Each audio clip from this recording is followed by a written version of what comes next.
muchas gracias por acompañarnos. Según estadísticas internacionales, las políticas públicas que se están adoptando en el mundo, ojo, están teniendo éxito en la lucha contra el trabajo infantil. Se ha iniciado recientemente nada más en nuestro país, Huancayo, La Merced, y toca lo propio en Lima, un seminario que precisamente busca eso, ¿no?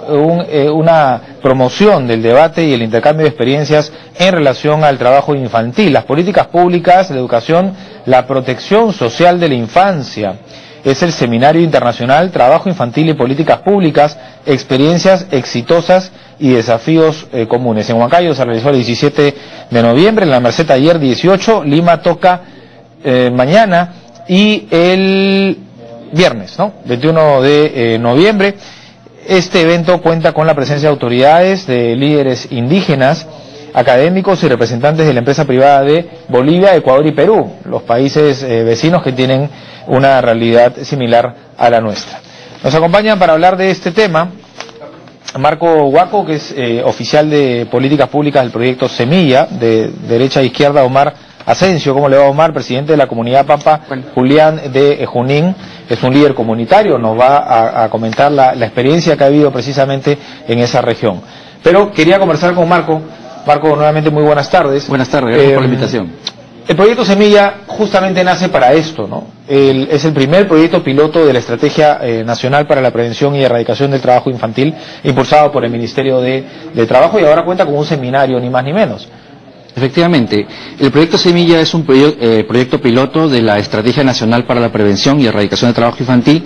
Tenemos 2 años de intervención, estamos terminando el tercero y ya vamos por el cuarto. Hemos tenido algunos indicadores exitosos muy interesantes a partir de un diagnóstico que es base de la EMPETI, que son las siglas abreviadas de la Estrategia Nacional, que nos dicen que del total de niños, niñas y adolescentes del país, hay un 24% de ellos y ellas que están involucrados en lo que es el trabajo infantil y en grandes proporciones el trabajo infantil peligroso.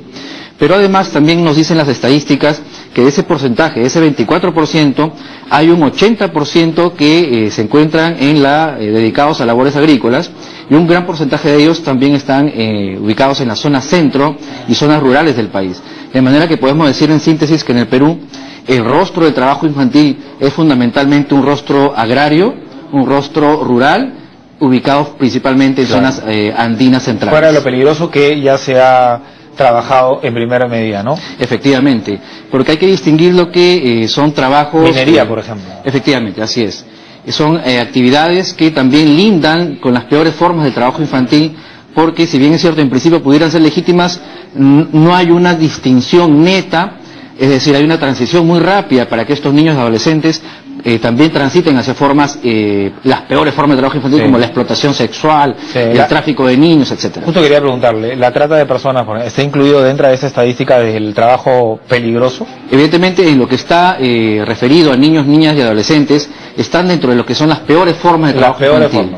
En cuanto a trabajo peligroso, hay una caracterización que hemos utilizado en el proyecto. Estamos hablando de las peores formas y luego viene peligroso. Y ahí los otros que tenemos el trabajo infantil en general, ¿no es cierto? Que en el Perú por debajo de los 14 años no está permitido para los niños y niñas. Y tenemos el trabajo peligroso, ¿no es cierto? Que ni un minuto de él está permitido para ningún niño y adolescente. Y están las peores formas de trabajo infantil, que son las delictivas. Las delictivas. Así es. El trabajo peligroso lo puede ser tanto por la naturaleza de la obra que realiza el niño o adolescente, como por la cantidad de horas a las que se dedica a esta labor, ¿no? Por ejemplo, tenemos la utilización de herramientas punzocortantes como la hoz, ¿no es cierto? Condiciones riesgosas de trabajo, como trabajar en altas horas de la noche, en madrugadas, a la intemperie, en pleno invierno, y así una serie de condiciones que nos permiten caracterizar lo que es un trabajo peligroso. Y correcto, bueno, y lo otro es esforzado también, ¿no? El de la agricultura, ¿no? Sí, ahora que en el medio agrario hay una realidad que también es muy importante, digamos, distinguir, lo que son las llamadas actividades formativas, ¿no? Y justamente el objetivo del Seminario Internacional es poner en discusión, promover reflexiones críticas en torno a esta distinción entre los trabajos peligrosos y aquel trabajo infantil que definitivamente hay que prevenir y erradicar, de aquellas actividades formativas que los niños... tradicionales, digamos, también, tradicionales, ¿no? Familiarmente tradicionales, ¿no? Efectivamente, y en el caso precisamente de comunidades campesinas y nativas, como la representada por el señor Omar Asensios, aquellas labores que tienen una finalidad de reproducción cultural de las comunidades, ¿no es cierto? Claro. Entonces, en la medida en que... Hay que distinguir. Efectivamente, en la medida en que estas actividades formativas no sean remuneradas, no afecten derechos esenciales, derechos humanos de los niños y niñas, ¿no es cierto? Y no estén tipificadas como trabajo peligroso, serán actividades permitidas por la legislación, claro, y por los convenios internacionales. Correcto. Bueno, Omar, justamente cuéntenos usted, por favor, cuáles son las experiencias que han tenido en Junín y en su comunidad. Muy buenas tardes. Son grandes experiencias que hemos tenido a través del proyecto. Ya vamos 8 meses trabajando en mi comunidad. El proyecto ha sido cambios notorios, porque en mi comunidad siempre año tras año hemos venido como una costumbre de los niños que acaban su primaria ahí nomás, ya no tenía más futuro, no tenía más idea de seguir estudiando. Lo que se dedicaban es a trabajar de los 12, 13, 14 años con trabajos pesados, trabajos peligrosos, y gracias al proyecto hemos podido nosotros entender como dirigentes de las comunidades cómo incentivar y también cambiar la idea de la mente de los jóvenes que nos anteceden ahora. Bueno, son muy pequeños, muchos casos no pueden discernir, ¿no? Pero ustedes, sí, ¿cómo han variado la vida? ¿Cómo les ha cambiado la vida con este proyecto? Los niños, luego de la primaria, tienen la posibilidad de secundaria, sí, tienen la posibilidad de hacer deporte, tienen la posibilidad de hacer actividades recreacionales. A través de talleres a los padres, para que ellos mismos motiven a los hijos, para que una vez acabada su primaria no se los lleven a trabajar, tanto las mujercitas y los varones, para que no estén en el campo. Ahora con los talleres hemos podido alcanzar ese conocimiento de los padres, para que ellos incentivan a sus hijos a que después de la primaria tienen que seguir estudiando, porque hay secundaria. Claro, lógico. Sí, entonces, que quemen etapas, ¿no? Sí, sí. En su vida, por eso todos pasamos por cierta edad y hay que quemar etapas, ¿no? Sí, eso hemos logrado en mi comunidad, y actualmente estamos con la ayuda del proyecto con 20 alumnos que hemos recuperado, porque algunos habían dejado ya 1, 2, 3 años. Había habido habían dejado que estudiar, la primaria incluso secundaria. Página de secundaria, porque hasta primaria sí había un conocimiento que sí debemos acabar primaria. Debemos saber escribir, leer y firmar, y eso es suficiente, y a trabajar. Ahora, Marco, el Estado reconoce que tiene una responsabilidad, ¿no? No solamente luchar contra el trabajo infantil no adecuado, sino darle las herramientas, o darle en todo caso, o cumplir con sus deberes, ¿no? Precisamente. Lógicamente, darle la educación, darle la salud, en fin, darle posibilidades de hacer deporte. Exacto, porque no se trata meramente de aplicar una política represiva, que además podría ser contraproducente, porque se ha demostrado que estas políticas generalmente empeoran la situación de los niños y niñas involucrados en el trabajo infantil, sino que se trata de mejorar, por ejemplo, el acceso a la educación, mejorar la calidad educativa, lograr rescatar a los niños que están en rezago escolar severo para que vuelvan a la escuela. Se aplican una serie de estrategias para poder lograr esto en el aspecto educativo. En el aspecto productivo, desincentivar económicamente el recurrir a la mano de obra infantil a través de la introducción de tecnologías agrícolas adecuadas que prescindan de la mano de los niños, ¿no es cierto? Y que puedan también incrementar la productividad de las familias. Se les entrega semillas, se les provee asistencia técnica, de manera que, digamos, la razón económica mengua, claro, el incentivo educativo aumenta, pero al mismo tiempo se acompaña con una tercera línea estratégica, que es la sensibilización, porque el tema del trabajo infantil no solamente es un tema económico, social, sino fundamentalmente cultural.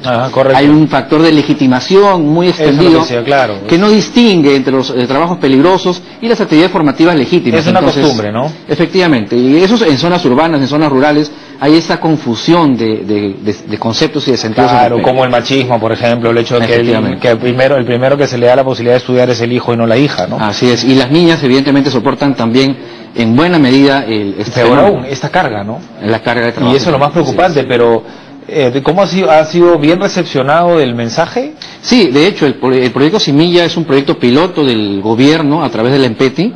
De manera que nosotros trabajamos estrechamente con el Ministerio de Educación para implementar precisamente el programa de secundaria tutorial que se aplica en comunidades campesinas y nativas de manera muy interesante, y otras estrategias educativas como esa con el Ministerio de Trabajo, que es el ente rector de la EMPETI, ¿no es cierto?, y con quien trabajamos el tema de reconversión laboral de adolescentes, y con gobiernos regionales y gobiernos locales para fortalecer en ese nivel de la base la implementación de estas políticas nacionales, ¿no? Porque a nivel nacional, digamos, están las normas rectoras, las normas técnicas, pero donde se juega el partido, exactamente, y los que están más cerca son los alcaldes, ¿no? Así es. Los presidentes regionales, los alcaldes, pero sobre todo los alcaldes distritales, son los que están más cerca del vecino, ¿no? Exacto. Tenemos unos cuadros, señor director, porque no se puede solucionar un problema si no se detecta el problema.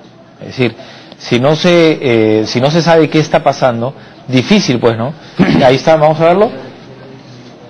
Difícil saber a qué nos enfrentamos, ¿no? Sí, precisamente. Los riesgos y el trabajo peligroso, ¿no? Allí vemos algunas de las condiciones, los riesgos que experimentan los niños, niñas y adolescentes en el campo, y hay que precisar que estas condiciones pueden superponerse entre sí. Por ejemplo, si utilizó la hoz u otra herramienta cortante, estamos hablando de agricultura, ¿no? De agricultura, efectivamente, tenemos un 66% de niños y niñas que lo han hecho. Pero además podría ser que lo hayan hecho en condiciones riesgosas, en condiciones adversas como sol, lluvia, frío o calor extremo. Y ahí tenemos un 64.7%. Un doble peligro, además. Y así sucesivamente, ¿no? Entonces son estas condiciones las que nos permiten caracterizar el trabajo peligroso en el mundo agrícola. Cargó algo que tenía mucho peso como costales, latas pesadas u otros, 39.9 en la sierra, 32.4 en la selva, un promedio de 36.6, ¿no? Efectivamente. Condiciones riesgosas, trabajo nocturno o de madrugada, tenemos un 32.9%, ha fumigado, utilizado químicos para fertilizar, deshiervar o germinar, 10%, condición riesgosa, maneja tractor, cosechadora, molino u otra maquinaria, 6.7%. De todas maneras, hay una reflexión, me parece, en los adultos, ¿no?, con respecto al trabajo de los niños, ¿no? Es decir, se les recomienda las tareas más sencillas. Pues entiendo, viendo las estadísticas rápidamente, ¿no?, al menos se tenía ese respeto. Sí, antes de la intervención del proyecto tenemos que se ocupa a los niños y niñas indistintamente en labores que pueden ser peligrosas, que pueden acarrear daños a su salud, a su integridad física. No se analiza, quiero decir, pero por lo menos lo más riesgoso o lo más fuerte, lo más esforzado. Lo interesante es que cuando el proyecto ingresa y expone las consecuencias del trabajo infantil y el tema de la salud, en la falta de escolaridad, las familias son muy receptivas. Tenemos, por ejemplo, 2.700 familias beneficiarias que han sido sensibilizadas. Hemos trabajado con las asociaciones de padres de familia que inmediatamente han respondido positivamente. Qué bueno. Entonces, eso es bueno, porque la necesidad, Marco, puede hacer efectivamente que no se les haga caso, ¿no? Exactamente. Porque las familias tienen una necesidad. Así es. Yo entiendo que no solamente es una cuestión de costumbre o tradicional de utilizar a los niños, sino también es un tema económico. Es un tema económico, ¿no? Pero claro, si se está contrarrestando con este apoyo que brinda el Estado. Exacto. Para una última cifra, de 4.422 niños y niñas y adolescentes que son el objetivo del proyecto, tenemos 1.570 que han sido rescatados de trabajos peligrosos. Entonces tenemos que en 3 años de intervención una cifra interesante focalizada en el mundo rural, que es el principal escenario de este flagelo social que de una manera trunca también el desarrollo del país. Correcto. Son estos temas que vamos a precisamente discutir en el Seminario Internacional sobre Políticas Públicas y Trabajo Infantil, para el cual hemos invitado a funcionarios públicos de los gobiernos de Bolivia, de Ecuador, de Perú, tiene una realidad que tienen las tasas más altas en la región de trabajo infantil, así como dirigentes comunitarios de estos 3 países. Ahora, entiendo que en Huancayo y en la Merced ya se realizó, ¿no?, hasta ayer. Igual ellos han participado. Con un éxito rotundo. En ambas ciudades, tanto en Huancayo como en la Merced, hemos tenido una masiva participación de funcionarios públicos de sector educación, sector trabajo, inclusive sector agricultura. Los bolivianos también han sido, ya están invitados, ya participaron en esas jornadas.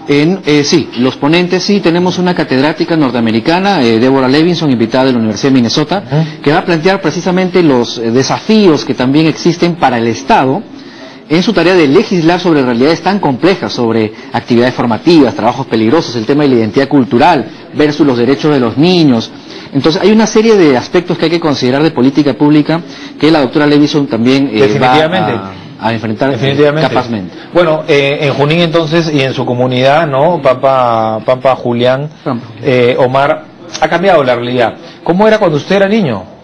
Bueno, yo apenas no logré terminar la secundaria, apenas primaria, y comencé a trabajar ayudar en la chacra, a hacer los labores de trabajo de mis padres.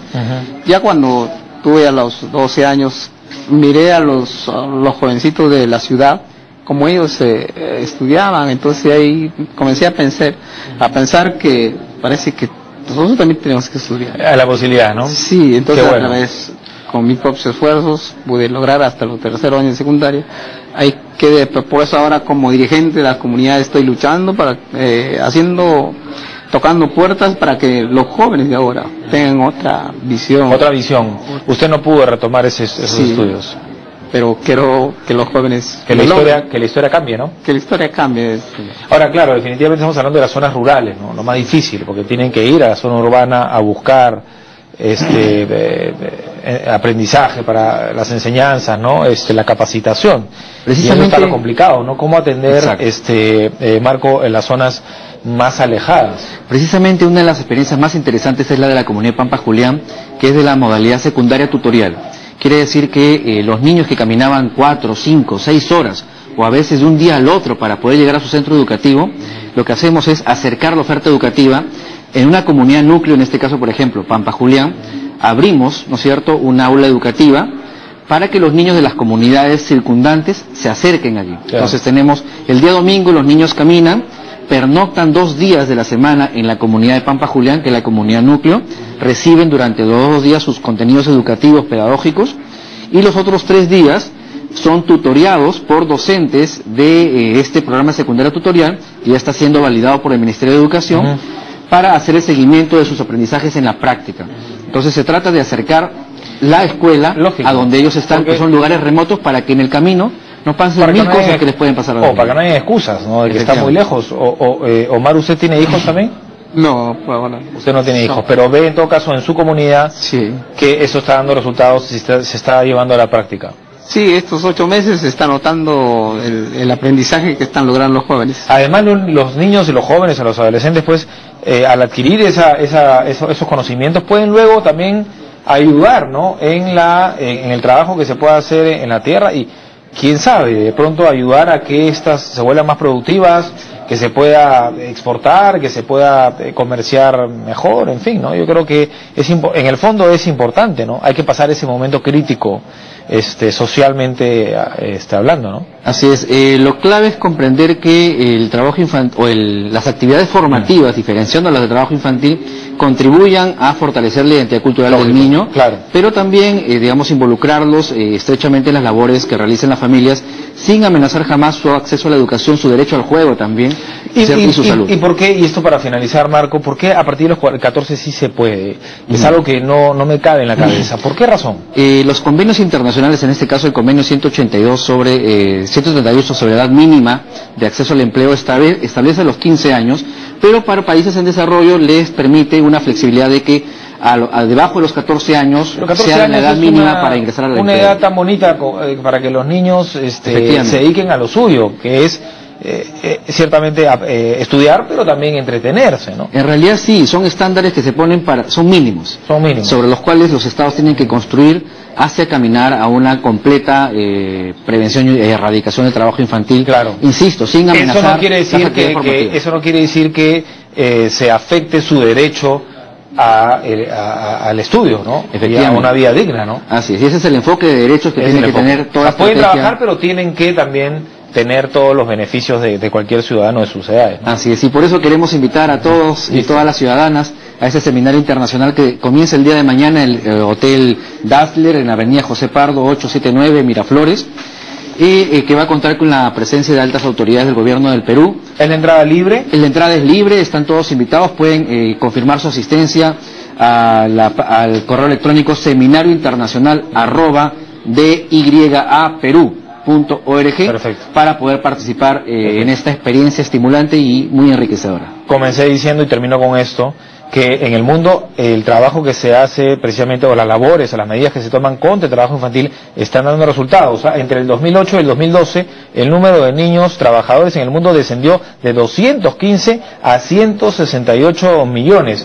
Bueno, las realidades más difíciles para poder hacerlo, para poder lograrlo, América Latina y el Caribe, ¿no? Donde hay 13 millones de niños menores que se ven obligados a trabajar, 8,8% del total. Muchas gracias a ambos. Felicitaciones por las iniciativas y que sea todo un éxito el seminario que se realiza mañana en Lima, Trabajo Infantil y Políticas Públicas, Experiencias Exitosas y Desafíos Comunes. Nos acompañaron Marco Huaco, oficial de Políticas Públicas del proyecto Semilla, y Omar Asensio, presidente de la comunidad Pampa Julián de Junín. Pausa, regresamos con más en 7.3 Noticias.